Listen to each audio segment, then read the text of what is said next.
Hey, what's up guys, and welcome back to IGCSE Success, your one-stop shop for everything IGCSE English. So a little birdie tells me, you want to learn some new words? Do you want to learn some new words? Do you want to learn some new words? No problem.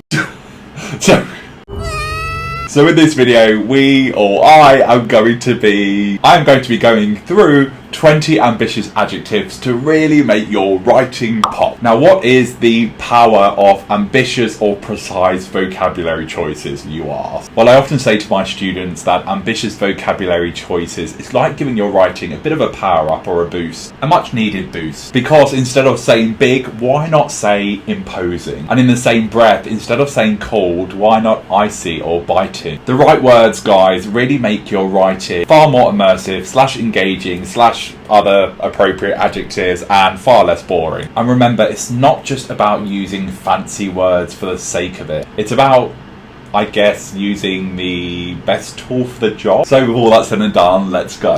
So I have carefully selected 4 categories, and the 20 words are going to fit into one of those categories. Now the first category is urban. So think of busy streets, tall buildings, bright lights, lots of noise. The second category is neglected. So think of cracked walls, broken windows, and overgrown weeds. The third category is idyllic. Think of blue skies, sandy beaches, lush green grass, and a peaceful, gentle breeze tickling the back of your neck. And the last category is hostile. So think scorching heat, freezing temperature, any adverse weather condition, wild, dangerous terrain. So yes, those are my 4 categories. Let's get learning 20 ambitious adjectives. Now the first word is pulsating. Now pulsating means something with a strong, steady beat. So you could say the pulsating lights lit up the city streets. Now the second word is teeming. Now teeming means full of activity and people. And you could say the teeming crowd flooded the train station. Now the third word is raucous. Now raucous means loud and very, very noisy. And you could say the raucous traffic roared through the city. Now the fourth word is clamorous. Now clamorous means loud and commanding attention. And you could say clamorous voices echoed through the busy square. Now the fifth word, the last word for this category, is sprawling. Sprawling. Now sprawling means spread out over a large area. And you could say the sprawling city stretched beyond the horizon. So moving on to our second category of words, and our first word is barren. Barren. Now barren means empty, lacking life or vegetation. So you could say the barren streets were silent, void of life. Now our second adjective, our second ambitious word for this category is desolate. Desolate. Now desolate means empty or bleak, without people or life. So you could say the desolate building stood alone, its windows shattered. Now our third word is dilapidated. One of my favourite words. I just love the way it sounds.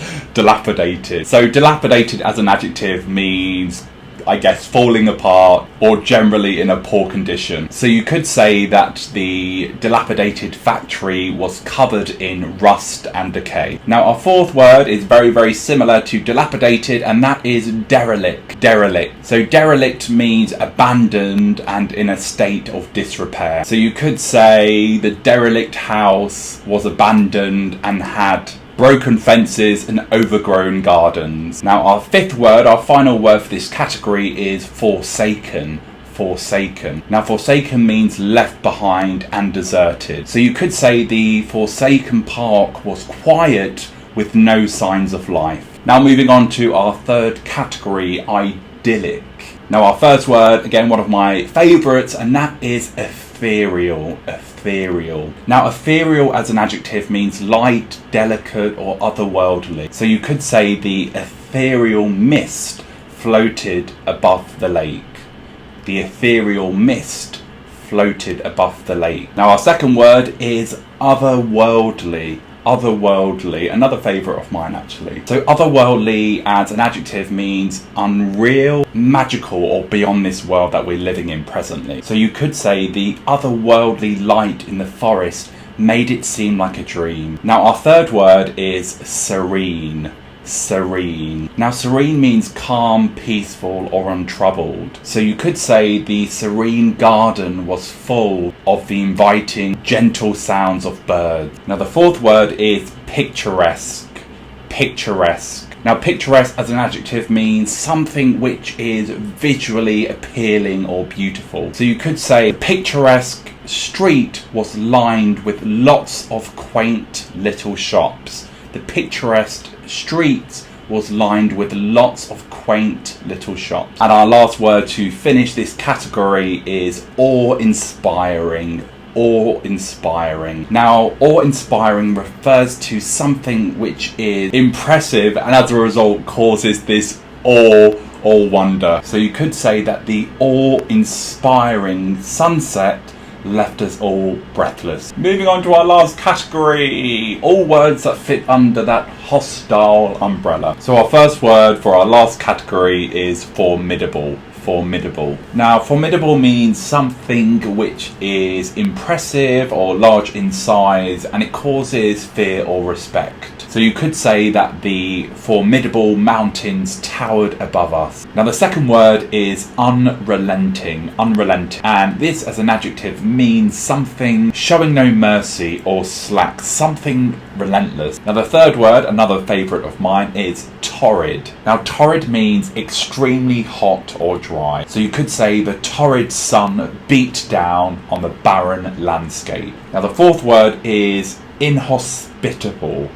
Inhospitable. Now, this means unwelcoming, harsh, or unfriendly. So you could say the inhospitable wilderness offered us no shelter from the freezing wind and biting cold. Now, word number 5, our fifth word to finish off this video, is oppressive. Now, oppressive means heavy, cruel, or overwhelming. So you could say the oppressive silence in the city felt suffocating. And there you have it, guys. 20 ambitious adjectives to really make your writing pop. Until next time, bye bye.